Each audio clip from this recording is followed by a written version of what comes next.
O Adonai, and leader of the house of Israel, who appeared to Moses in the fire of the burning bush and gave him the law on Sinai, come and redeem us with an outstretched arm. My first impression of this verse was that it didn't make me think so much of Christmas or the birth of Christ, but of the parallel to our present times.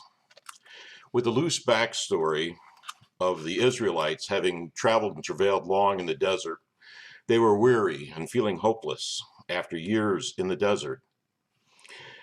Here I began to think of some verses from William Butler Yeats' poem, The Second Coming. The lines that struck me were, "Things fall apart, the center cannot hold, mere anarchy is loosed upon the world." And also, "The best lack all conviction, and the worst are full of passionate intensity." With these times, we are stressed and we're fatigued with concerns about the pandemic, the economy, justice, our country, and our government. This was on my mind as I was thinking about the verse with Moses and the burning bush. What a cinematic image that creates.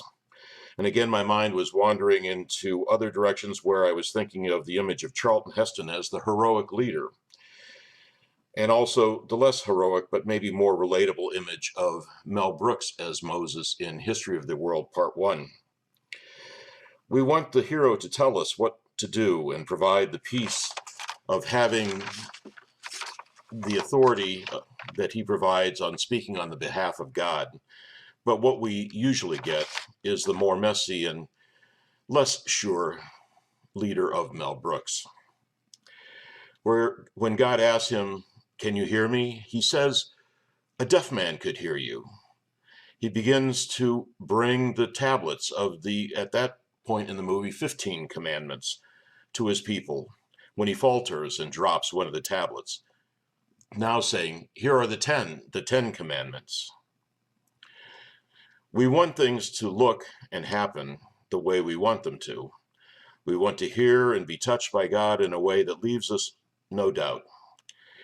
Here, my last image from the reading appears in my mind, and that is the image of the creation of Adam, painted by Michelangelo on the ceiling of the Sistine Chapel.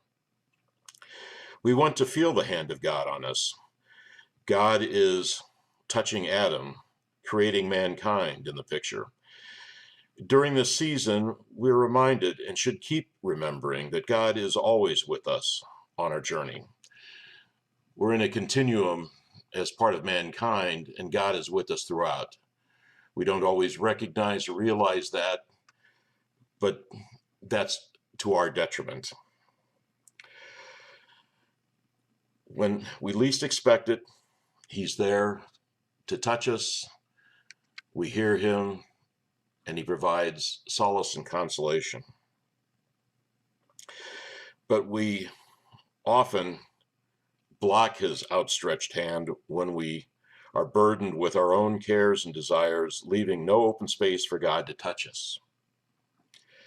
For our own good and that of our communities, large and small, we can't be bystanders, but must be present on the field of play, alive in the moment, with hope in our hearts and the song of praise on our lips.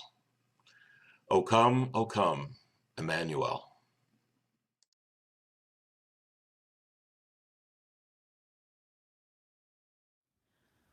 O come, the Lord of might, who to thy tribes on Sinai's height in ancient times did